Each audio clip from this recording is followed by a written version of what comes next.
Hello दोस्तों, welcome to the lotus point.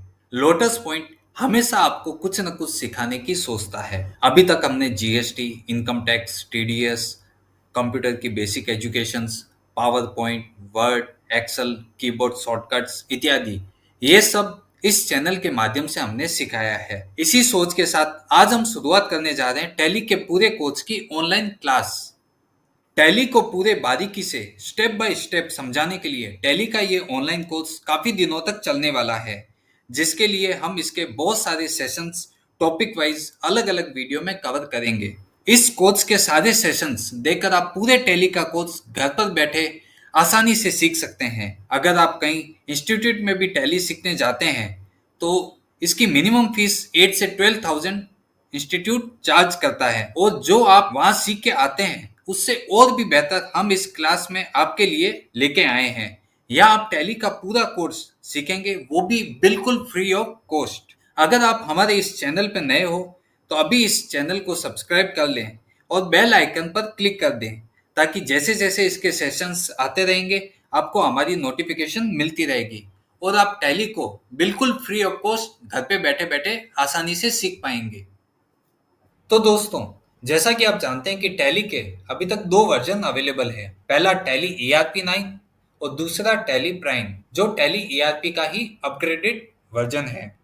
हम इस कोर्स में आपको टैली ERP और टैली प्राइम दोनों ही सिखाएंगे।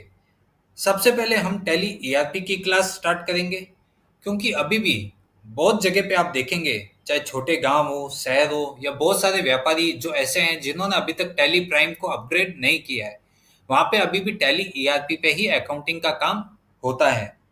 तो सबसे पहले हमने टैली ERP की क्लास स्टार्ट की है। अगर आप ये क्लास को ज्वाइन करके टैली ERP 9 अच्छी तरीके से सीख लेते हैं तो आपको टैली प्राइम सीखने में कोई भी दिक्कत नहीं होगी, क्योंकि टैली प्राइम टैली का ही अपग्रेडेड वर्जन है, जिसके बहुत सारे फीचर्स टैली ERP 9 से सिमिलर है और कुछ फीचर्स है जो उससे एडवांस है। अगर आप इन बेसिक फीचर्स को समझ लेंगे तो आप प्राइम आसानी से सीख पाओगे। तो चलो हम क्लास की शुरुआत करते हैं। What is tally? Tally is an accounting software. Tally क्या है? टैली एक अकाउंटिंग सॉफ्टवेयर है। टैली की फुल फॉर्म क्या है? जो बहुत सारे लोगों को टैली की फुल फॉर्म पता ही नहीं होगी। टैली की फुल फॉर्म है transactions allowed in a linear line yard. इसका क्या मतलब होता है कि सारे लेन देन को सिस्टमेटिक प्रोसेस के साथ एक क्रम में अरेंज करके रिकॉर्ड करना होता है, जो टैली का काम है। और अकाउंटिंग सॉफ्टवेयर जो अलग अलग शब्दों से मिलकर बना है। Accounting, the process of keeping financial accounts. और software, machine that make work easy. तो हम डिटेल में समझते हैं कि accounting accounting is the process of recording financial transactions pertaining to a business. इसका मतलब होता है कि फाइनेंशियल अकाउंट्स को रखने की प्रक्रिया, मतलब बिजनेस में आपके जो भी लेन देन होते हैं उसको रिकॉर्ड करने की प्रक्रिया को अकाउंटिंग कहते हैं। यहाँ पे हमने बेसिक डेफिनेशन बताई थी, the process of keeping financial accounts. और यहाँ पे हमने डिटेल में बताया कि accounting is the process of recording financial transactions pertaining to a business. कोई भी बिजनेस के लेन देन को रिकॉर्ड करने की प्रोसेस को ही अकाउंटिंग कहते हैं। यहाँ पे लिखा है कि software, machine that make work easy, काम को एकदम आसानी से बना दे। Software is a program that perform operations and specific task. यहाँ पे मतलब सॉफ्टवेयर का मतलब है कि आपके काम को बिल्कुल आसान बना दे। सपोज जैसे हम कोई भी कैलकुलेशन करते हैं, तो अगर हम उसको मैन्युअली करेंगे तो उसमें बहुत टाइम लग जाता है। अगर वही हम कैलकुलेटर की सहायता से करेंगे तो कुछ ही सेकंड्स में अपना काम हो जाता है। वैसे ही टैली एक सॉफ्टवेयर है जो अकाउंटिंग के काम को बिना किसी गलती के बहुत इजी वे से परफॉर्म करता है। तो यहाँ पे हमने समझा what is tally. Tally is an accounting software, जिसमें टैली क्या है, अकाउंटिंग क्या है और सॉफ्टवेयर क्या होता है उसका हमने डिटेल चर्चा की है। तो चलिए अब हम बेसिक कंसेप्ट की ओर बढ़ते हैं और उसे समझते हैं। यहाँ पे अगला स्टेप होता है कि अकाउंटिंग प्रोसेस। कि अभी हमने सॉफ्टवेयर भी ले लिया है, अभी हमने टैली के बारे में भी समझ लिया है। अब हम ये समझते हैं कि अकाउंटिंग का प्रोसेस क्या होता है। अकाउंटिंग का प्रोसेस होता है सबसे पहले identification of business transaction. Second होता है प्रिपरेशन ऑफ वाउचर्स, उसके बाद आता है रिकॉर्डिंग, देन हम उसको क्लासिफाइंग करते हैं, फिर समराइजिंग करते हैं, then analyzing and interpretation, and उसके बाद कम्युनिकेटिंग। ये प्रोसेस होता है अकाउंटिंग का, जिससे आपकी अकाउंटिंग कंप्लीट होती है। तो हम इस प्रोसेस को एक एक करके समझेंगे। तो चलिए, ये तो हमने सीखा है कि टैली क्या है, कि टैली एक अकाउंटिंग सॉफ्टवेयर है। अब ये आता है कि अकाउंटिंग सॉफ्टवेयर है तो क्या ये सॉफ्टवेयर को हमको सीखने की जरूरत है? ये सॉफ्टवेयर कौन कौन लोग सीख सकते हैं? क्या इसके लिए कुछ क्वालिफिकेशन या डिग्री की जरूरत होती है? बहुत सारे मन में सवाल आते हैं। तो हम सीधी सी बात करते हैं कि आपको अगर अकाउंटेंट बनना है तो क्या आप टैली का कोर्स करके डायरेक्टली आप अकाउंटेंट बन सकते हैं? नहीं, क्योंकि अकाउंटेंट के लिए टैली आना ही जरूरी नहीं है, बल्कि उसके अकाउंट से रिलेटेड सारे कंसेप्ट उसके क्लियर होने चाहिए। अगर आपके अकाउंटिंग के सारे कंसेप्ट जो हम इस वीडियो में आगे आपके लिए लेके आने वाले हैं, अगर आपने वो सारे कॉन्सेप्ट क्लियर कर लिए, तो फिर आपको अच्छे अकाउंटेंट बनने से कोई नहीं रोक पाएगा। जैसा कि हमने बताया कि टैली एक अकाउंटिंग सॉफ्टवेयर है, इसको सीखने के लिए आपको कोई भी एजुकेशन क्वालिफिकेशन या फिर कोई स्पेसिफिक डिग्री की जरूरत नहीं पड़ती है। बच्चों से लेके बड़ों तक अगर आपको इसके सीखने की चाह है तो आप आराम से सीख सकते हैं। आप वो भी हमारी वीडियो देखकर इसको आसानी से सीख सकते हैं। तो ये तो था कि टैली एक सॉफ्टवेयर है जो कौन कौन सीख सकता है और इस पे कैसे आप काम करके अकाउंटेंट बन सकते हैं। अब हम बात करते हैं कि अकाउंटिंग की जो प्रोसेस है वो किस तरह काम करती है। तो अकाउंटिंग की प्रोसेस में इतनी सारी लेयर्स होती है। सबसे पहले आइडेंटिफिकेशन करना, preparation of vouchers, recording, classifying, ये सब इसकी प्रोसेस होती है, जिसको हम स्टेप बाय स्टेप समझेंगे। तो सबसे पहले आता है step identification of business transactions. ये क्या होता है? जैसे company has many transaction through out the accounting process. इसका पहला स्टेप होता है कि ट्रांजेक्शन को आइडेंटिफाई करना। कि सबसे पहले तो हमें ये सोचना होता है कि क्या ये जो ट्रांजेक्शन हुआ है वो हमारे बिजनेस से रिलेट करता है या नहीं करता है। तो ये तो था कि आइडेंटिफिकेशन ऑफ बिजनेस ट्रांजेक्शन, कि आपने उसका आइडेंटिफाई किया कि ये हमारे बिजनेस से रिलेट है या नहीं। सेकंड आता है प्रिपरेशन ऑफ वाउचर्स। अगर आपने आइडेंटिफाई तो कर लिया कि हाँ ये हमारे बिजनेस से रिलेट करता है, तो आपको उसके नेचर के हिसाब से या फिर उसके ट्रांजेक्शन के हिसाब से आपको उसका वाउचर क्रिएट करना होता है। उसके बाद आता है recording, process in which the financial transactions and event they are identified are recorded in the books. ये क्या कह रहा है कि अगर आपने वाउचर्स बना लिया है, अब आपको वाउचर बनाने के बाद उसकी जर्नल में रिकॉर्डिंग की जाती है। जर्नल में आपको रिकॉर्ड करते समय ये ध्यान रखना है कि आपकी जो डेबिट और क्रेडिट की अमाउंट होती है वो मैच होनी चाहिए। जितना आपके डेबिट में आ रहा है उतना ही आपके क्रेडिट में आना चाहिए। अब ये क्या कह रहा है कि इनको रिकॉर्ड करने के लिए बहुत सारी बुक्स होती है। उस नेचर या उस ट्रांजेक्शन टाइप के हिसाब से हमको वो बुक में एंट्री करनी होती है। तो वो बुक होती है जैसे कैश या बैंक बुक, परचेज या सेल्स बुक, बिल्स रिसीवेबल या payable book, purchase and sales return book, journal proper. ये सब होता है जिनमें हम अपनी कोई भी एक ट्रांजैक्शन को रिकॉर्ड कर सकते हैं। रिकॉर्डिंग के बाद आगे आता है क्लासिफाइंग, प्रोसेस वेयर ट्रांजैक्शंस और एंट्रीज ऑफ वन और similar nature are grouped. Classifying में क्या होता है कि अगर आपने उसको रिकॉर्डिंग कर दी है तो फिर उनको अलग अलग नेचर के हिसाब से लेजर में क्लासिफाइड किया जाता है कि वो कौन से लेजर से बिलोंग करता है।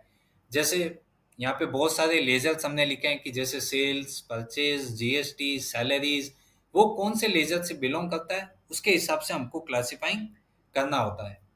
उसके बाद summarizing involves preparation and presentations of the classified data in a manner useful to various internal and external users। Accounting period end होने पर इन सबको समराइज किया जाता है, जो ट्रायल बैलेंस के रूप में हो सकता है या फिर हमारे फाइनल अकाउंट्स के रूप में हो सकता है, कि आपने सभी ट्रांजैक्शन को समराइज कर लिया है। तो अगला स्टेप होता है analysis and interpretation, includes analyzing and then interpreting the financial data to make a meaningful judgment of the profitability and financial position of the business।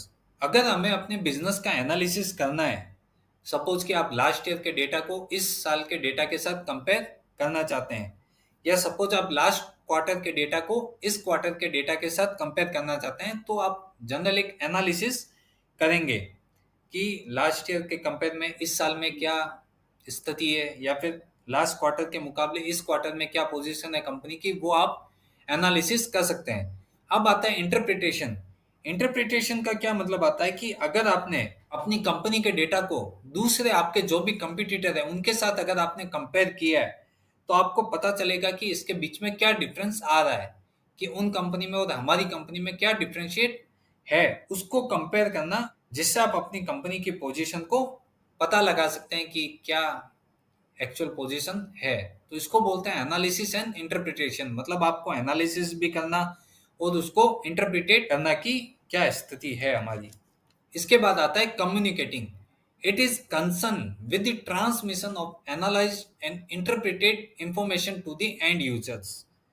Accounting का ऑब्जेक्टिव है कि हमने जो भी इंफॉर्मेशन कलेक्ट की है, या जो भी हमने अपने फाइनेंशियल अकाउंट्स का एनालिसिस किया है या इंटरप्रिटेशन किया है, या जो भी रिपोर्ट्स हमने बनाई है, उनको उन सभी यूजर्स तक पहुंचाएं जो बिजनेस के हित के बारे में सोचते हैं, या फिर जो बिजनेस में डिसीजन मेकर होते हैं, कि जिन्होंने बिजनेस में डिसीजन लेना है, हम ये रिपोर्ट्स उन तक पहुंचाएं। तब वो उन रिपोर्ट्स को देख के कुछ अपना डिसीजन बना सकते हैं, कौन सी पोजीशन पे है, उसके हिसाब से आगे बिजनेस को कहाँ ग्रोथ करना है, कहाँ तक हम ले जा सकते हैं, वो सोच सकते हैं। तो वो कौन होते हैं? सपोज जो कोई कंपनी है तो उनके डायरेक्टर हो गए, प्रोमोटर हो गए, या फिर कोई प्रोप्राइटरशिप है तो उनके ओनर्स हो गए, या कोई कंपनी में किसी ने बाहर से इन्वेस्टमेंट किया है तो वो इन्वेस्टर हो गए, या सप्लायर्स हो गए, कस्टमर हो गए। उन सब तक आपको अपनी रिपोर्ट्स कम्युनिकेट करनी चाहिए। तो ये तो था कि सिंपल एक प्रोसेस ऑफ अकाउंटिंग, कि मीन्स आपने अपने जो अकाउंटिंग का प्रोसेस है उसको डेवलप किया, उस स्टेप बाय स्टेप आप उसको फॉलो करते गए। तो ये तो था कि आपने अपनी अकाउंटिंग का कंसेप्ट क्लियर किया कि क्या होता है, उसके क्या स्टेप्स होते हैं जिसको हम फॉलो करके अपनी फाइनल रिपोर्ट्स तक पहुंच सकते हैं। तो इसके बाद आता है यूजर्स ऑफ फाइनेंशियल इंफॉर्मेशन, कि इनके यूजर्स कौन कौन हो सकते हैं। सपोज हम कोई भी बात करते हैं तो उसके इंटरनल यूजर्स भी हो सकते हैं और एक्सटर्नल यूजर्स भी हो सकते हैं। जैसे आप देख सकते हैं कि इंटरनल यूजर कौन हो गए, समझो कोई कंपनी है तो उसके बोर्ड ऑफ डायरेक्टर्स हो गए, अगर कोई पार्टनरशिप फर्म है तो उसके पार्टनर्स हो गए, अगर कोई मैनेजर्स हमने अपॉइंट किया है तो वो मैनेजर्स भी हो गए। कई बहुत सारी बड़ी बड़ी मल्टीनेशनल कंपनीज में ऑफिसर्स होते हैं, जो गोडाउन ऑफिसर हो गए, जो इन्वेंट्री का पूरा देखते हैं, या फिर और भी ऐसे बहुत सारे ऑफिसर्स हो सकते हैं, या फिर कंपनी के जो कर्मचारी होते हैं, एम्प्लॉइज, तो वो सब होते हैं इंटरनल यूजर जो कंपनी के अंदर ही रिलेट करते हैं। अब आते हैं कि एक्सटर्नल यूजर कौन से होते हैं, जो कंपनी के बाहरी लोग होते हैं, जिनका भी कंपनी में हित होता है, जैसे इन्वेस्टर्स हो गए, लेंडर्स हो गए, सप्लायर्स हो गए जिनसे हम मटेरियल खरीदते हैं, गवर्नमेंट हो गई, या फिर हमारे कस्टमर जिनको हम अपने माल की सप्लाई करते हैं। ये होते हैं यूजर्स जो फाइनेंशियल इंफॉर्मेशन जानने का हक रखते हैं।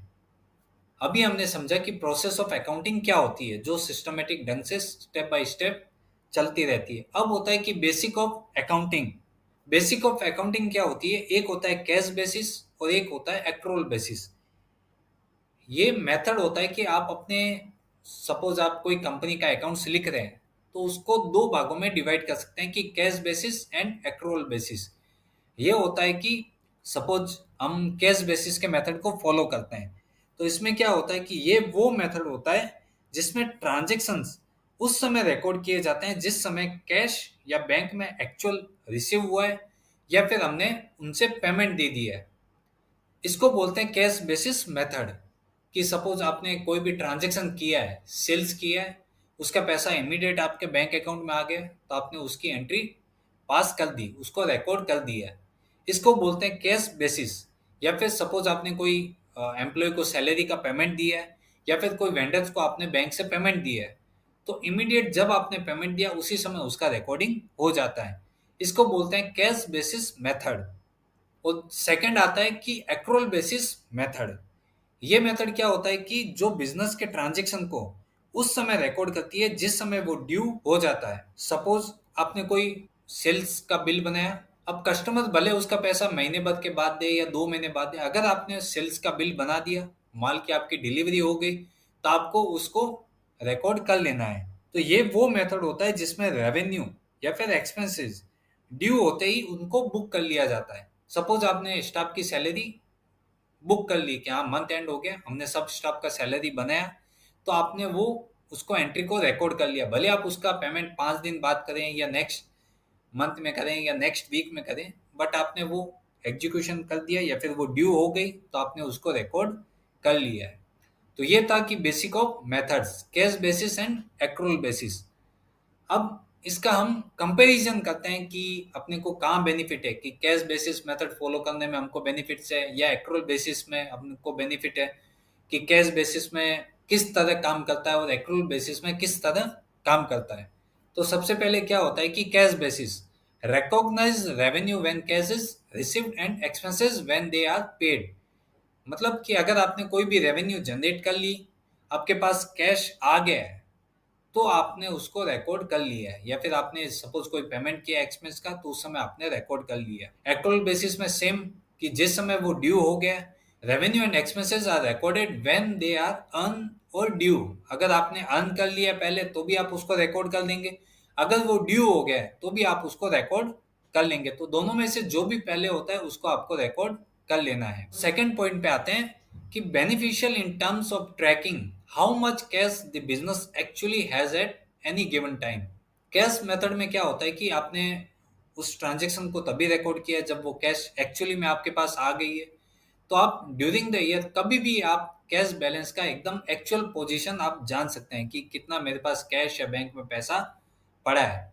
उसके opposite gives a more realistic idea of income and expenses during a period of time।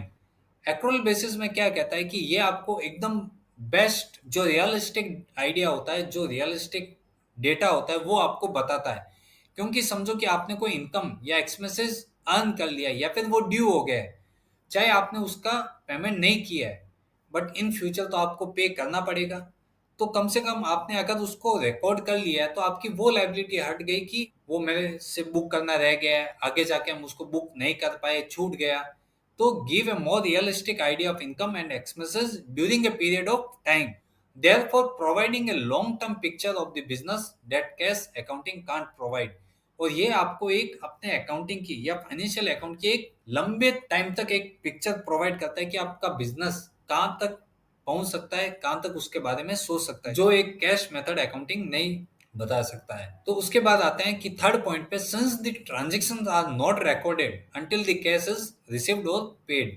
तो अगर आपने वो ट्रांजैक्शन रिकॉर्ड ही नहीं किया क्योंकि आपने कैश बेसिस फॉलो किया है, तो आपको वो इनकम के ऊपर टैक्स भी देने की जरूरत नहीं है जो आपने रिकॉर्ड ही नहीं की है या जो फिर आपने इनकम अर्न नहीं की है कैश में। उसके opposite most widely followed method mandatories for companies, ये बहुत ज्यादा फॉलो होने वाला मेथड है जो एक्रूअल बेसिस होता है, कि इसमें आपको इनकम या एक्सपेंसेस जैसे ही आपने अर्न या ड्यू जो भी हो गया उसके हिसाब से आपको बुक भी करना रहता है, उसके हिसाब से ही आपको टैक्सेस का पेमेंट करना रहता है। तो ये था कि कैश बेसिस और एक्रूअल बेसिस। बहुत सारे बिजनेस में एक्रूअल बेसिस ही फॉलो होता है क्योंकि ये बहुत ही रियलिस्टिक डेटा प्रोवाइड करता है और आपकी कंपनी के एक्चुअल पोजीशन को भी बताता है। अब हम आगे बढ़ते हैं, समझते हैं double entry system of book keeping, कि डबल एंट्री सिस्टम क्या होता है। This is the system of keeping the books of accounts world wide and now India is also following this same. कि डबल एंट्री सिस्टम क्या है कि एक world wide मतलब पूरे विश्व में है और इंडिया भी अभी इसको फॉलो कर रहा है। It is based on the principle that every business transaction has two accounts in opposite direction। Double entry system क्या होता है कि आप अगर कोई भी ट्रांजेक्शन करते हैं तो उसका दूसरा पहलू होता ही होता है। एक हम डेबिट करते हैं तो उसके ऑपोजिट में सेकंड आपको क्रेडिट भी करना पड़ता है, और केवल क्रेडिट करना ही नहीं होता, डेबिट और क्रेडिट की दोनों अमाउंट भी आपकी इक्वल ही होनी चाहिए। So every debit has corresponding credit and every credit has corresponding debit। कि मीन्स आपकी जो भी डेबिट है तो उसके ऑपोजिट क्रेडिट तो उसका बैलेंस होगा ही होगा। एंड सेकंड, आप किसी को क्रेडिट कर रहे हैं तो आपको डेबिट तो करना ही पड़ेगा और वो भी सेम अमाउंट से। तो ये था डबल एंट्री सिस्टम, कि मतलब कोई भी ट्रांजेक्शन होता है तो उसके दो इफेक्ट होते हैं, एक डेबिट एंड सेकंड क्रेडिट। तो अब हम समझते हैं कि कितने तरह के अकाउंट्स होते हैं, कौन से लेजर या कौन से अकाउंट को आपको डेबिट करना रहता है या फिर किसको आपको क्रेडिट करना होता है, वो हम आगे बढ़ते हैं और उसको समझते हैं। तो यहाँ पे क्या होता है कि क्लासिफाइंग ऑफ अकाउंट्स, कि मतलब आपके जो अकाउंट्स है उसको आप रिकॉर्ड करते हैं तो उसको किस तरह से और कितने भागों में डिवाइड करते हैं। तो सबसे पहले जो हमारे अकाउंट्स होते हैं वो तीन तरह के होते हैं। Basically personal account, real account और नॉमिनल अकाउंट। तीन तरह के अकाउंट्स है, उसी से ही आपको सारा ट्रांजेक्शन करना रहता है। उसी के बेस पे आपको किसी को डेबिट करना है तो किसी को क्रेडिट करना है। तो अब हम समझते हैं एक एक को। अब हम आते हैं पर्सनल अकाउंट्स। इसको भी तीन भागों में डिवाइड किया हुआ है।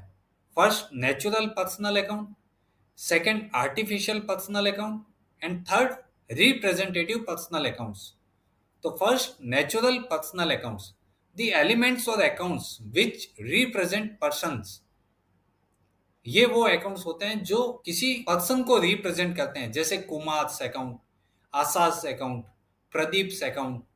तो ये डिपेंड करता है कि कौन सा पर्सन है उसको रिप्रेजेंट करता है, जिसको बोलते हैं नेचुरल पर्सनल अकाउंट्स। तो सेकंड आता है artificial personal accounts. Personal accounts which are created artificially by law such as corporate bodies and institutions. ये किसी व्यक्ति को नहीं दर्शाता है। आर्टिफिशियल पर्सनल अकाउंट्स में वो कंपनीज या संस्था आती है जो कोई ना कोई लॉ से या फिर कोई बॉडी कॉर्पोरेट या फिर कोई इंस्टीट्यूशन से रिलेट करती हो। जैसे कोई प्राइवेट लिमिटेड कंपनी है या फिर एलएलपी है या फिर कोई क्लब है। तो वो सब होते हैं आर्टिफिशियल पर्सन्स। उसके बाद आता है representative personal accounts, accounts which represent a certain person और ए ग्रुप डायरेक्टली और इनडायरेक्टली। इनमें वो रिप्रेजेंट करते हैं जो कोई नेचुरल में भी नहीं आते हैं और आर्टिफिशियल में भी नहीं आते हैं। जैसे आउटस्टैंडिंग एक्सपेंसेस है, प्रीपेड एक्सपेंसेस है, वो रिप्रेजेंटेटिव पर्सनल अकाउंट्स में आते हैं। उसका गोल्डन रूल क्या है कि हम पर्सनल अकाउंट को कैसे डिफाइन करें। तो इसमें क्या होता है कि जो भी रिसीवेबल है उसको आपको डेबिट करना रहता है, एंड सेकंड जो गिवर होता है उसको हमेशा आपको क्रेडिट करना रहता है। सपोज कोई डेटर्स है जिससे आपको पैसा आ रहा है तो आपको उसको डेबिट करना है, या फिर कोई सप्लायर है जिसको आप पैसा दे रहे हैं तो वो यहाँ पे क्रेडिट हो जाएगा। तो debit the receiver and credit the giver. ये था पर्सनल अकाउंट का रूल। अब सेकंड आता है दूसरे टाइप में रियल अकाउंट्स। कि रियल अकाउंट्स क्या होता है? All assets of a firm which are tangible और इंटेंजिबल। रियल अकाउंट्स में क्या आता है कि कोई भी एसेट्स जो फर्म की है वो सब रियल अकाउंट्स में क्लासिफाई किया जाता है। अब एसेट्स में भी दो तरह की होती है। Tangible real assets are related to things that can be touch and felt physically. Tangible assets क्या होती है? जिसको आप छू सकते हो, महसूस कर सकते हो, जिसको आप देख सकते हो, वो इस कैटेगरी में आती है। एंड उसके ऑपोजिट इनटेंजिबल एसेट्स, जिसको आप देख नहीं सकते, फिजिकली वो अवेलेबल नहीं होती है, जो क्या होती है जैसे गुडविल हो गई कोई कंपनी की, पेटेंट्स हो गई, ये सब इनटेंजिबल कैटेगरी में आती है। तो रियल अकाउंट्स में क्या आता है कि कोई भी कंपनी के एसेट्स है तो उसको आप दो भागों में डिवाइड कर सकते हैं, one tangible and second intangible. अब इसका अकाउंटिंग का रूल क्या कहता है कि जो डेबिट होता है, debit what comes and credit what goes out. मतलब जो चीज आ रही है उसको आपको डेबिट करना है। सपोज आपने कोई एसेट्स खरीदी है, वो आ रही है, कंपनी के अंदर आ रही है, तो उसको आपको डेबिट करना होगा। एंड सेकंड, अगर आपने कोई एसेट्स को उसके ऑपोजिट सेल कर दी है तो वो हो गई सेल। तो क्रेडिट मतलब वो कंपनी से बाहर की ओर जा रही है, तो क्रेडिट व्हाट गोज आउट। जो आ रही है उस समय आपको डेबिट कर लेना है। सेकंड, अगर आप उसको बाहर भेज रहे हैं, कंपनी से बाहर जा रही है, तो उसको आपको क्रेडिट कर देना है। अब उसके बाद आता है तीसरा type, nominal accounts. Nominal accounts क्या होते हैं? Accounts which are related to income and expenses, gains और लॉसेस। नॉमिनल अकाउंट में क्या आता है कि जो रियल अकाउंट में भी नहीं है, जो पर्सनल अकाउंट में भी नहीं है, वो सारे ट्रांजेक्शन नॉमिनल अकाउंट्स में रिकॉर्ड होते हैं। सपोज जैसे कोई कंपनी का सेल्स अकाउंट है, कमीशन अकाउंट है, जो इनकम या एक्सपेंसेस के लेजर को डिफाइन करता हो, वो सब होते हैं आपके नॉमिनल अकाउंट। अब इसकी अकाउंटिंग हम कैसे करते हैं? डेबिट में अगर आपने कोई कंपनी के बिहाफ पे एक्सपेंसेस किया है या फिर कंपनी को लॉस हो गया है तो उनको हम डेबिट करेंगे।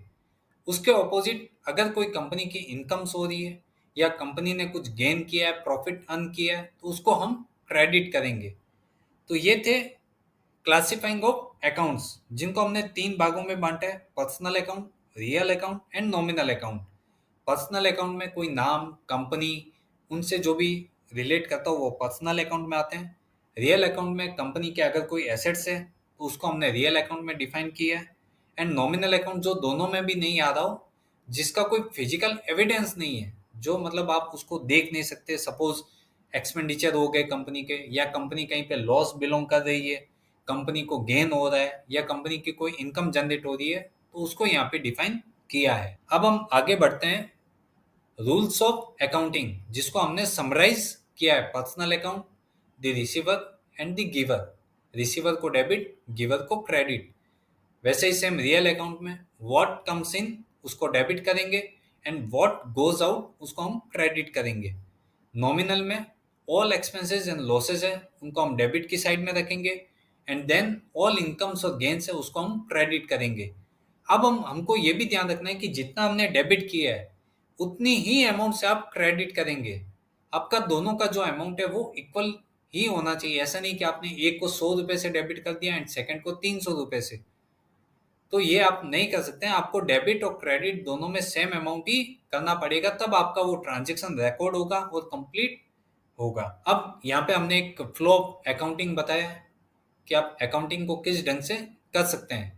सबसे पहले आपने वो ट्रांजेक्शन को अंडरस्टैंड किया कि वो किस तरह का ट्रांजेक्शन है, कंपनी से बिलोंग करता है नहीं करता है। उसके बाद उसकी आपने वाउचर क्रिएट किया और उसकी एंट्री की। उसके बाद आपने उसको पोस्टिंग किया। पोस्टिंग के बाद वो बैलेंसिंग की, मतलब आपने डेबिट क्रेडिट दोनों को इक्वल रखा है।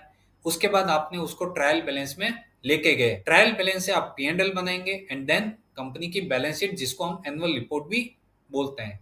तो ये बेसिक अकाउंटिंग का फ्लो था। अब हम समझते हैं कि फाइनेंशियल स्टेटमेंट्स क्या होते हैं। इसके लिए हमने बोला था कि अकाउंटेंट को टैली आना कंपलसरी नहीं है, बट आपके बेसिक जो अकाउंट्स के फंडामेंटल है वो आपके क्लियर होने चाहिए। तब आप बेसिकली, आपको कोई भी अकाउंटेंट बनने से नहीं रोक सकता है। बट क्या है कि आपने टैली का कोर्स तो कर लिया, बट आपके अकाउंटिंग के जो कंसेप्ट है वही आपके क्लियर नहीं है। आप कुछ भी डेबिट कर रहे हो, कुछ भी क्रेडिट कर रहे हो, तो उससे क्या होगा कि आपकी फाइनेंशियल स्टेटमेंट वही बिगड़ जाएगी। वो आपको एक्चुअल बताएगा ही नहीं कि क्या हो रहा है कंपनी में।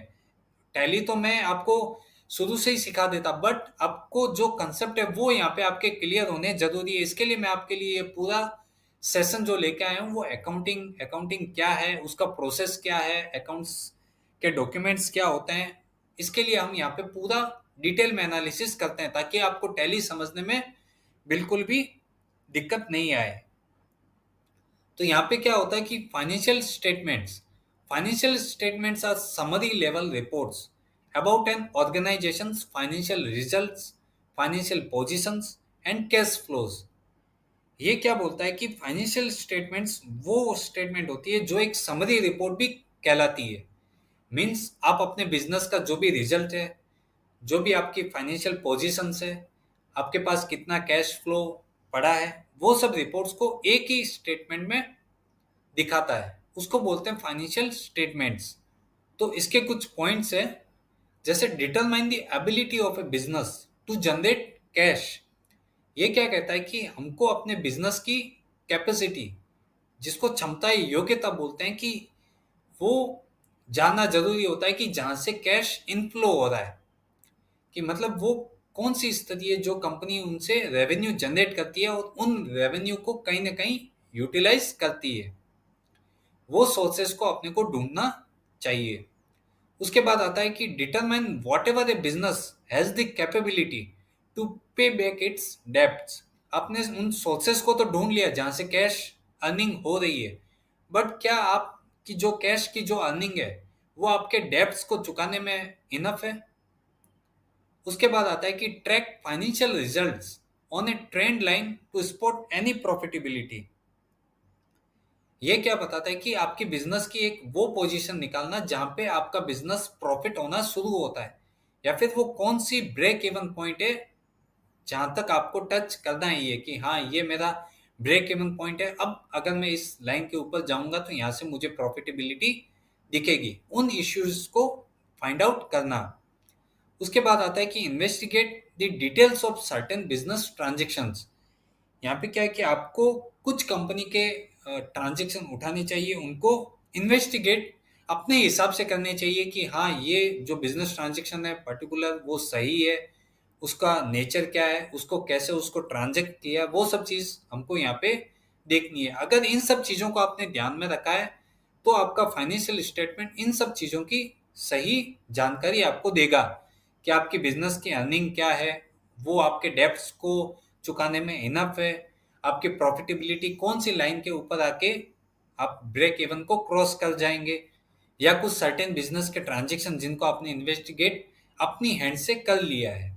ये वो कंटेंट्स है जो एक फाइनेंशियल स्टेटमेंट को दर्शाते हैं। मींस जैसे सबसे पहले उसमें आता है बैलेंस शीट। बैलेंस शीट में क्या आता है, so the entities assets liabilities and share holders equity. ये क्या कह रहे हैं कि कंपनी के पास कितनी एसेट्स है, कितनी लायबिलिटीज है, कंपनी ने कहाँ कहाँ से लोन लिए हैं, वो उसकी डिटेल्स, शेयर होल्डर की इक्विटी कितनी लगी है, वो सब चीज इसमें दिखती है। सेकंड आता है income statement, shows the result of entities operations and financial activities for the reporting period। कि आप जो भी एक पर्टिकुलर क्वार्टरली या ईयरली जो भी आप रिपोर्ट तैयार कर रहे हैं उसमें वो ऑपरेशंस जो कंपनी की रेवेन्यू एक्सपेंसेस, कंपनी ने कितना गेन किया है या फिर लॉस किया है, उसको दिखाता है। उसके बाद आता है statement of cash flows, so changes in the entities cash flow during the reporting period. कि मतलब कंपनी के पास कितना फ्लो आया एंड उसको कहाँ कहाँ पे यूटिलाइज करके उसका कितना बैलेंस बचा है। तो ये स्टेटमेंट आपको ये दिखाएगा कि आपके पास एज ऑन डेट इतना कैश इन हैंड या फिर कैश फ्लो का बैलेंस पड़ा है। उसके बाद आता है supplementary notes, include explanation of various activities, additional details on some accounts and other items. ये क्या कहता है कि अगर आपने कोई बैलेंस शीट बनाया या इनकम स्टेटमेंट बनाया है, कुछ उसमें ऐसे सर्टेन पॉइंट्स है जो वहां से आपको नहीं डिफाइन होते हैं, तो उसको आप नोट्स टू अकाउंट्स या फिर उसको आप नीचे हेडिंग देके सप्लीमेंट्री नोट्स में ऐड कर सकते हैं। सपोज जैसे आपके बिजनेस में कोई एक बहुत गंभीर दुर्घटना घट गई है, सपोज अर्थक्वेक की वजह से आपको बहुत बड़ा नुकसान हो गया है, या फिर बिजनेस में कहीं फायर की वजह से आपको बहुत ज्यादा स्टॉक का लॉस हो गया है, तो ऐसे सब कुछ सप्लीमेंट्री नोट्स आप नीचे डिफाइन कर सकते हैं कि आपके बिजनेस में सपोज लॉस हो गया तो उसके क्या कारण थे, आप इस वजह से उसको आइडेंटिफाई करके उसको नीचे एक्सप्लेन कर सकते हैं। तो ये था स्टैंडर्ड कंटेंट्स जो एक फाइनेंशियल स्टेटमेंट बनाने में आपकी हेल्प करते हैं। उसके बाद आता है कि स्ट्रक्चर ऑफ अकाउंटिंग।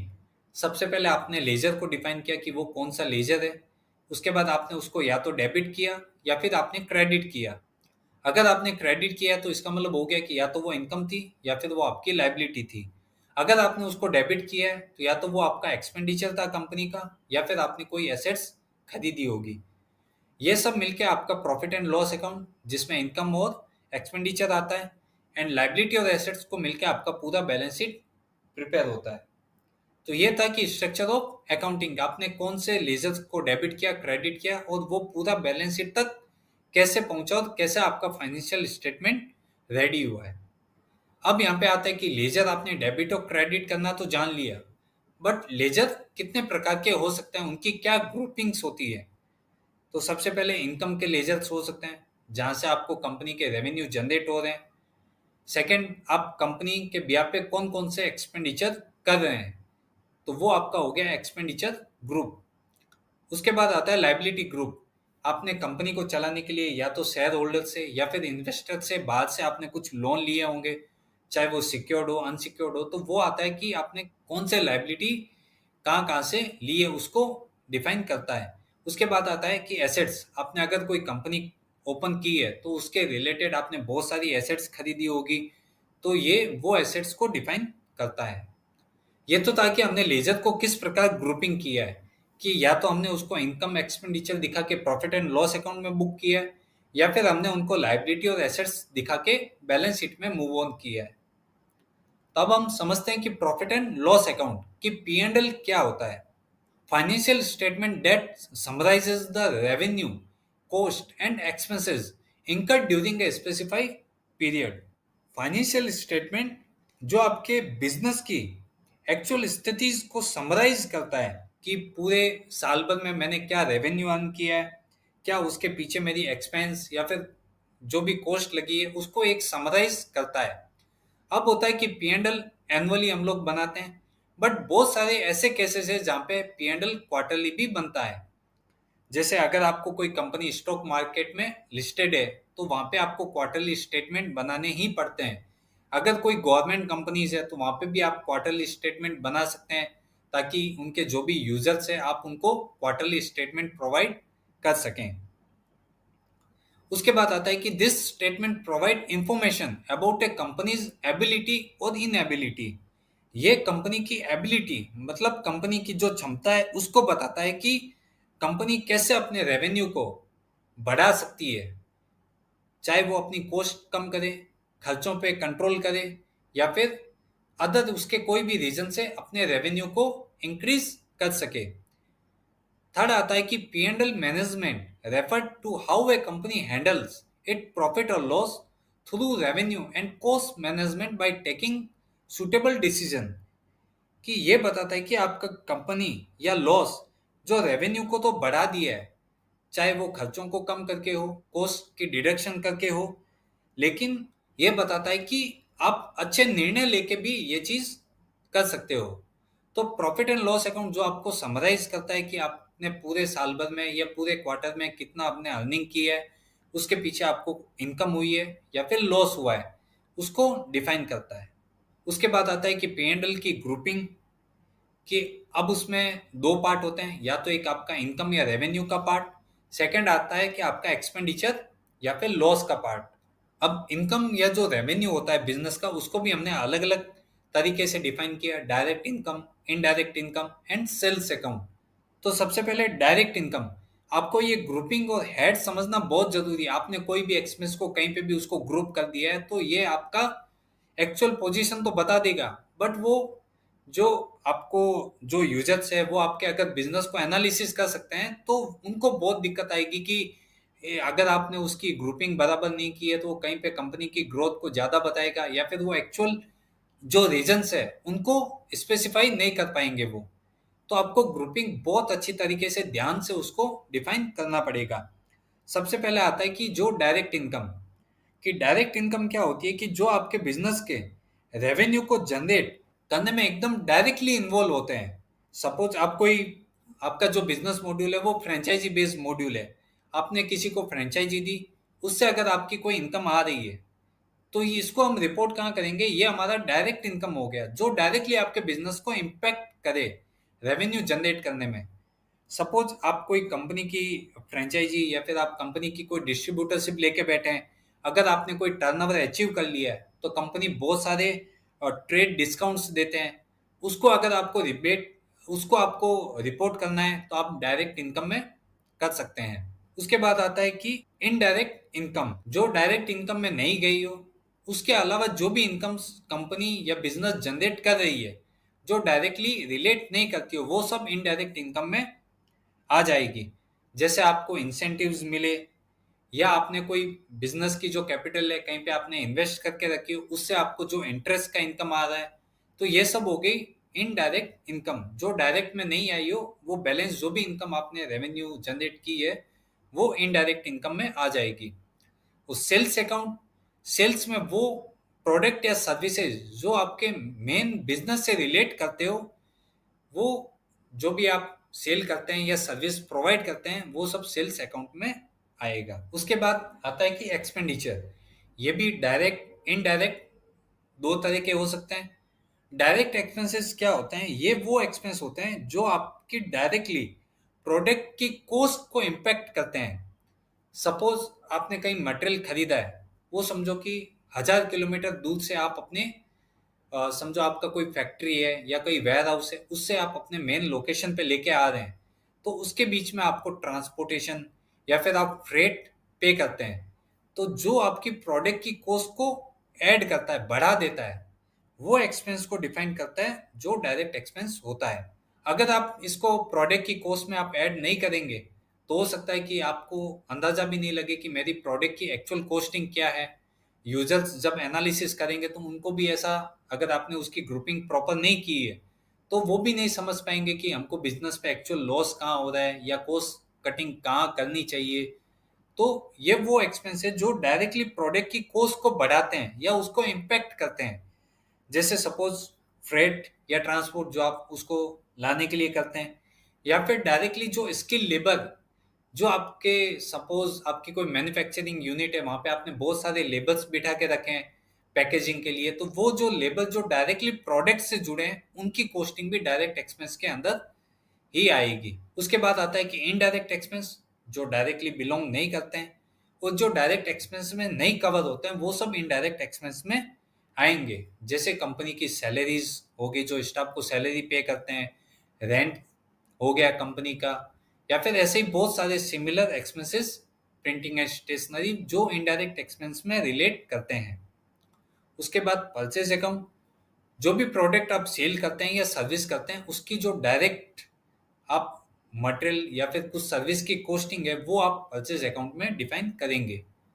तो ये था कि P&L की ग्रुपिंग इनकम एंड एक्सपेंडिचर कि उसको आपको कैसे डिफाइन करना है, एंड देन अगर आपने इसको प्रॉपर किया तब आप एक प्रॉपर P&L का एनालिसिस कर पाएंगे। उसके बाद आता है कि बैलेंस शीट। आपने प्रॉफिट एंड लॉस अकाउंट में तो समझ लिया कि इनकम एंड देन प्रॉफिट या गेन जो भी होता है उसको हम प्रॉफिट एंड लॉस अकाउंट में रिपोर्टिंग करते हैं। उसके अलावा जो लाइबिलिटी साइड है या फिर शेयर होल्डर्स की इक्विटी है, लोन्स है या फिर एसेट्स है, उनको हम बैलेंस शीट में डिफाइन करते हैं। A balance sheet is a financial statement that reports A companies assets, liabilities.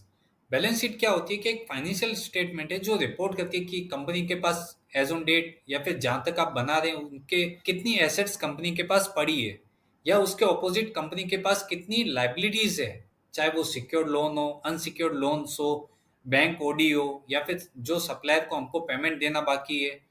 इसके साथ अगर शेयर होल्डर्स की कुछ इक्विटी है तो वो भी बैलेंस शीट में रिपोर्टिंग होती है।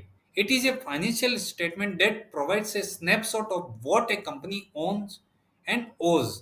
मतलब ये एक स्टेटमेंट है जो एक समराइज करता है कि कंपनी के पास कितने एसेट्स है, मतलब कितना उनके पास पैसा पड़ा है या फिर कितना उन्होंने लिया है। ये दोनों चीज को डिफाइन करता है कि कंपनी के पास कितनी एसेट्स है या फिर कंपनी के पास कितनी लाइबिलिटीज है, कितने देनदार हैं एंड कितने लेनदार हैं। इसको डिफाइन करता है बैलेंस शीट। तो बैलेंस शीट में भी ग्रुपिंग होती है, जैसे हमने प्रॉफिट एंड लॉस अकाउंट में ग्रुपिंग की वैसे सेम बैलेंस शीट में भी ग्रुपिंग होती है। सबसे पहले आता है कि लेफ्ट हैंड साइड में लाइबिलिटीज साइड, जिसमें आती है कैपिटल, मीन्स शेयर होल्डर ने कितना कैपिटल इन्वेस्ट किया है। अगर कोई प्रोप्राइटर है तो उसने कितने कैपिटल से अपना बिजनेस स्टार्ट किया है। उसके बाद आते हैं कि कंपनी के रिजर्व्स एंड सरप्लसेस, कि कोई लिमिटेड या फिर प्राइवेट लिमिटेड कंपनी है तो उसने पूरे जितना भी उसने अर्निंग किया है उनका एक रिजर्व बना के रखा हो, तो ये वो डिफाइन करता है कि कंपनी के पास आज की तारीख में कितने रिजर्व एंड सरप्लस पड़ा है। उसके बाद आता है लोन्स एंड लाइबिलिटी, जो दो भागों में होती है, एक secured and unsecured. Secured loan क्या होता है कि वे लोन्स जो कहीं ना कहीं आपकी एसेट्स के अगेंस्ट में सिक्योर्ड है, कि सपोज आपने लोन अगर नहीं चुकाया तो जहां से भी आपने लोन लिया है, चाहे वो इंस्टीट्यूशनल हो, बैंक हो, तो वो क्या करेगी, आपके एसेट्स को बेच के वो लोन की भरपाई कर देगी। तो इसको बोलते हैं सिक्योर्ड, जो कहीं ना कहीं सिक्योर्ड है। उसके बाद आता है अनसिक्योर्ड लोन। ये वो लोन होते हैं जो आपने कोई भी एसेट्स को गिरवी रख के या विदाउट उसके मॉर्टगेज आपने लोन्स लिए हैं। सपोज आपने कहीं से भी बाहर से भी लिया हो, इंस्टीट्यूशनल भी बहुत सारी है जो अनसिक्योर्ड लोन प्रोवाइड करती है। तो ये वो होती है जिनके सामने कोई भी आपकी सिक्योरिटी नहीं रहती है। तो लोन्स होते हैं सिक्योर्ड एंड अनसिक्योर्ड। उसके बाद आता है कि करंट लाइबिलिटीज। ये वो लाइबिलिटीज होती है जैसे जो डे टू डे एक्टिविटीज को डिफाइन करती है। सपोज आपने कुछ प्रोविजंस बना के रखे हैं कि स्टाफ की सैलरी है, उनके प्रोविजंस हो गए, कुछ एक्सपेंसेस हो गए जिनका आपने प्रोविजन बना लिए, जो सन्डी क्रेडिटर्स जिनसे हम माल खरीदते हैं, जो कंपनी के सप्लायर्स हो गए।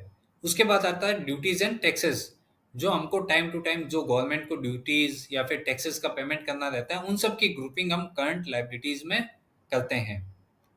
इसके ऑपोजिट आता है राइट हैंड साइड में एसेट्स पार्ट। एसेट्स में क्या होता है, फिक्स्ड एसेट्स। तो ये हमने पहले भी समझा था कि फिक्स्ड एसेट्स टेंजिबल भी हो सकती है एंड इनटेंजिबल भी हो सकती है।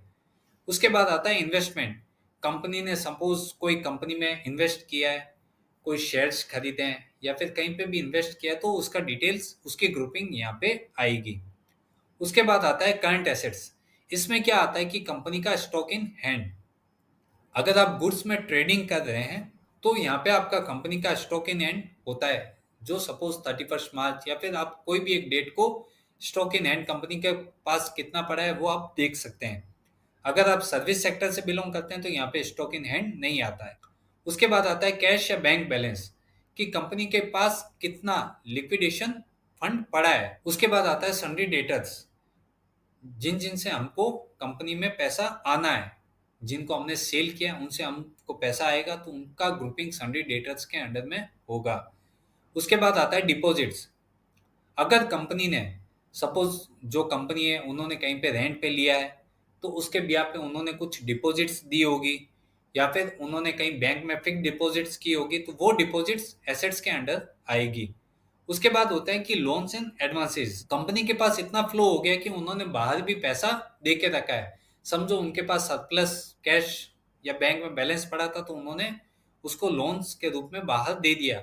हो सकता है उसके ऊपर हमको इनकम भी जनरेट होती हो, जिसको हमको पी&एल में रिपोर्ट करनी है, तो वो कहलाते हैं लोन्स एंड एडवांसेस।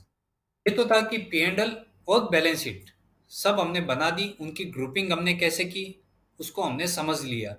अब आता है कि कंप्यूटराइजेशन ऑफ अकाउंट्स, कि अगर आपने सब कर दिया तो कंप्यूटर या फिर टैली एक ऐसा सॉफ्टवेयर है जो आपके सारे अकाउंट्स को एक समराइज करता है सिस्टमेटिक वे में, और आपको एक बहुत इजी रिपोर्ट प्रोवाइड करता है।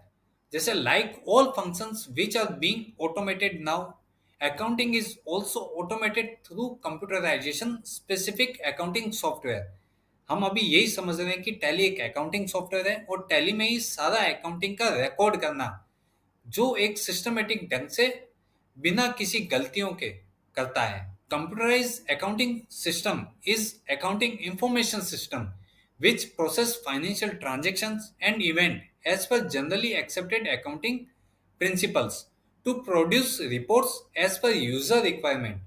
कि मतलब आपने सब ग्रुपिंग अच्छे से कर दी, आपने लेजर जर्नल सब में आपने एंट्री बराबर कर दी है, उसकी पोस्टिंग आपने बराबर कर दी है, तो कंप्यूटर एक अकाउंटिंग सॉफ्टवेयर है जो आपको एक समराइज करेगा और वो डॉक्यूमेंट और वो रिपोर्ट आपको प्रोवाइड करेगा जो आपको चाहिए और जिस वे में आपको चाहिए। Based on size organization, there may be a single user software or there may be a server having software। इसका मतलब क्या होता है कि अगर आपका एक छोटा सा एंटरप्राइजेस या कंपनी है तो आप सिंगल यूजर सॉफ्टवेयर में भी काम कर सकते हैं। सपोज सिंगल यूजर सॉफ्टवेयर क्या होता है, जिसको आप एक ही पीसी या सिस्टम में रन कर सकते हैं। उसके अलावा अगर आपकी बड़ी कंपनी है तो आप यही सॉफ्टवेयर को मल्टी सिस्टम में कन्वर्ट कर सकते हैं, जिसको बोलते हैं सर्वर हैविंग सॉफ्टवेयर या फिर मल्टी यूजर सॉफ्टवेयर, जो आप एक या अधिक पीसी में उसको आप चला सकते हैं। तो जैसे टैली है, फोकस है, most widely user software in India, जो अकाउंटिंग के सॉफ्टवेयर में बहुत आगे हैं, जिनको आप यूज करके एक कंप्यूटराइजेशन रिपोर्ट्स जनरेट कर सकते हैं, अपने हिसाब से उसको मैनिपुलेट कर सकते हैं। उसके बाद आता है कि सपोज आपने कंप्यूटराइज अकाउंटिंग की, हमने टैली सीखा या फिर हम सीखेंगे एक जनरल अकाउंटिंग का काम करेंगे, तो इसके ऑपोजिट आता है कि अगर टैली नहीं होता तो आप उसको कैसे काम करते। तो ये उसको डिफाइन करता है कि manual accounting and computerize accounting, कि उसके क्या फीचर्स हैं, उसके क्या बेनिफिट्स है। जैसे मैनुअल अकाउंटिंग है, it is a system of accounting that uses physical accounts book. Suppose ये क्या करता है मैनुअल अकाउंटिंग, आपने पहले के टाइम में सुना होगा जहाँ पे टैली या फिर कोई कंप्यूटर सॉफ्टवेयर नहीं होते थे, उस समय मुनीम जी होते थे। मुनीम जी दुकान पे आके आपका सारा अकाउंट्स लिखते थे, कितना आपने सेल किया, उसके सामने कितना पैसा आया, किसी कस्टमर को कसर या वटाव दिया, डिस्काउंट दिया, वो कितना था। तो एक बहुत अलग अलग तरह की बुक्स मेंटेन करनी पड़ती थी, जिसको बोलते हैं manual accounting. All the calculation is perform manually, मतलब वो मुनीम जी एक एक कैलकुलेशन अपने हाथों से करते थे कि हाँ इतना रिसिप्ट हुआ, इतना कंपनी से फंड इन हुआ एंड आउट हुआ, इतने डेटर से पैसा आया, इतने क्रेडिटर्स या सप्लायर्स को हमने पैसा दे दिया है। तो वो होता था मैनुअल अकाउंटिंग। थर्ड आता है कि entries are made in books of original entry, कि मतलब आपने बहुत सारी बुक्स बना के रखी है। समझो कैश की एक अलग आपने बुक्स बनाई है, सेल्स के लिए आपने अलग बुक बनाई है, इन्वेंट्री के लिए आपने अलग से बुक बनाई है, तो आपको सब बुक्स में अलग अलग तरह जाके आपको एंट्री करनी होती थी। And the final result is to provided the financial statement at the end of the year. आप कभी भी उनसे बीच में मांग लो, मुनीम जी अभी मेरी क्या पोजीशन है, तो उनको सारे चौपड़े लेके बैठने होते हैं कि हाँ यहाँ पे इतना सेल हुआ, ये हुआ, वो एक्चुअल रिपोर्ट भी आपको नहीं दे सकते हैं। वो आप साल के अंत में ठीक है कि आपने एक फाइनेंशियल ईयर अपना एंड हुआ, वहां पे जाके आपने पूरा हिसाब किताब किया, तब आपको एक रिपोर्ट मिल सकती है। उसके ऑपोजिट कंप्यूटराइज अकाउंटिंग में क्या होगा कि it is a system of accounting that uses an accounting software for recording financial transaction electronically. मतलब आपने जो भी डेटा प्रिपेयर किया वो सब आपने कंप्यूटर सॉफ्टवेयर में प्रिपेयर किया, चाहे आपने वाउचर बनाया हो, चाहे आपने उसकी लेजर में पोस्टिंग की हो, चाहे आपने उससे समराइज बैलेंस शीट बनाया हो, पी&ल बनाया हो, वो सब आपने कंप्यूटराइज ही आपको रिकॉर्ड करता है, उससे कंप्यूटराइज ही आपको रिपोर्ट मिलेगी। Only data inputs is required. आपको केवल डेटा इनपुट करना है। अगर आपने सही डेटा इनपुट कर दिया है तो कंप्यूटर अपने आप उसकी कैलकुलेशन करेगा, उसको जो भी हेड में डालना है वो ग्रुपिंग करके आपको एक रिपोर्ट प्रेजेंट करेगा। Entries are recorded in software like Tally, Focus, QuickBooks. तो ये क्या करता है कि इसके बहुत सारे सॉफ्टवेयर आते हैं, जैसे टैली हो गया, फोकस हो गया, बीजी सॉफ्टवेयर हो गया, ऐसे बहुत सारे सॉफ्टवेयर है जो आपके रिकॉर्ड्स को कंप्यूटराइज मेंटेन करते हैं। And the final result is to provide financial statement at any time given in the year. ये क्या बोलता है कि आपने फाइनेंशियल रिजल्ट आपको जब कभी भी चाहिए, आपको एक की प्रेस करना है, सपोज आपने बैलेंस शीट दबाया, बैलेंस शीट में गए, वहां पे आपको फाइनेंशियल स्टेटमेंट एक ही जगह पे मिल जाएगा, एक ही साथ, चाहे वो कौन सी भी डेट हो आपको मिल जाएगा। तो ये था कि मैनुअल अकाउंटिंग और कंप्यूटराइज अकाउंटिंग। मैनुअल अकाउंटिंग में आपको बहुत सारे लेखा जोखा रखना पड़ता है, बहुत सारे पोथा से आपको एंट्री करनी रहती है, उसमें हो सकता है कि आपकी मिस्टेक्स भी हो सकती है। सपोज आपने उसको कहीं पे एक जगह बुक कर दिया, उसके साइड अपने सेकंड साइड में उसको वापस से जमा करना रह गया, तो ऐसी बहुत सारी मैनुअल अकाउंटिंग में मिस्टेक्स हो सकती है। उसके ऑपोजिट कंप्यूटराइज अकाउंटिंग में आपको केवल डेटा इनपुट करना है, सारी कैलकुलेशन एक कंप्यूटर सॉफ्टवेयर करेगा, और उसके बेस पे आपको कभी भी जब चाहे आप रिपोर्ट देख सकते हैं। तो ये था मैनुअल अकाउंटिंग और कंप्यूटराइज अकाउंटिंग। अब उसके आगे आता है cash flow statement. Cash flow statement क्या होता है कि cash flow statement summarises the amount of cash and cash equivalent entering and living A company. ये क्या बोलता है कैश फ्लो स्टेटमेंट? ये बताता है कि आपके कंपनी के पास कितना कैश या कैश इक्विवेलेंट्स, मतलब बैंक में या फिर ऐसा कोई एसेट्स जिसको आप इमीडिएट कैश में कन्वर्ट कर सकते हैं, कितना आ रहा है एंड कितना जा रहा है, उसको डिफाइन करता है। The cash flow statements measures how well a company generate cash to pay its debt. ये भी बताता है कि कंपनी कहाँ से कैश और कितना कैश जनरेट कर रही है, एंड वो सफिशिएंट है अपने डेब्ट्स को चुकाने के लिए, या फिर जो भी अपनी कंपनी के ऑब्लिगेशन है उसको चुकाने के लिए।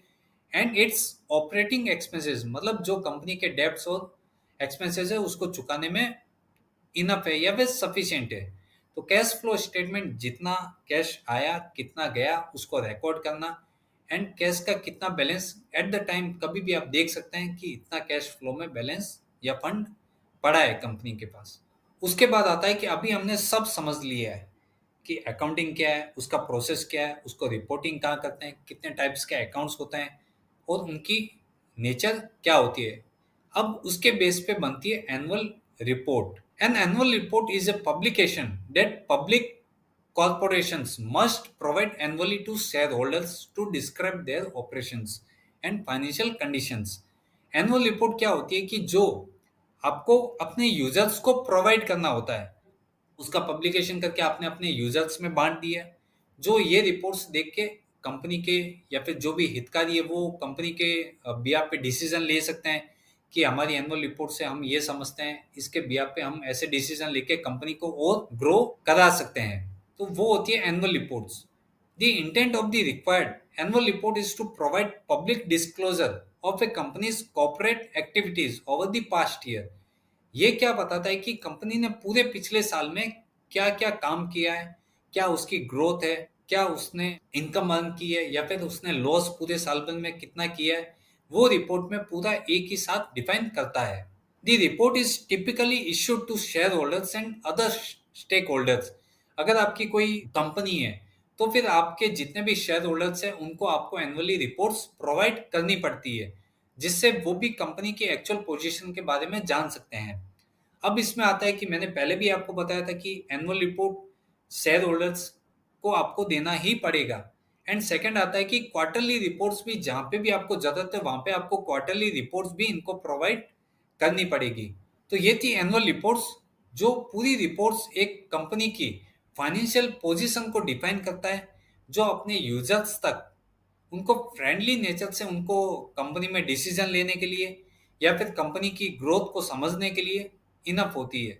तो ये थे अकाउंटिंग के बेसिक फंडामेंटल्स, जिनको अगर आपने समझ लिया है तो टैली आप बहुत आसानी से सीख पाएंगे। अगर ये वीडियो आपको इंफॉर्मेटिव या हेल्पफुल लगी हो तो आप इसे ज़्यादा से ज़्यादा लोगों को शेयर करें।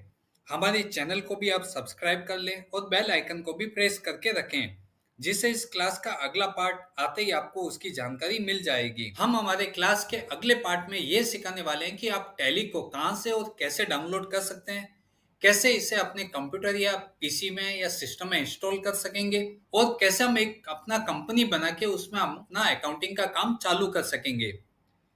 Thank you.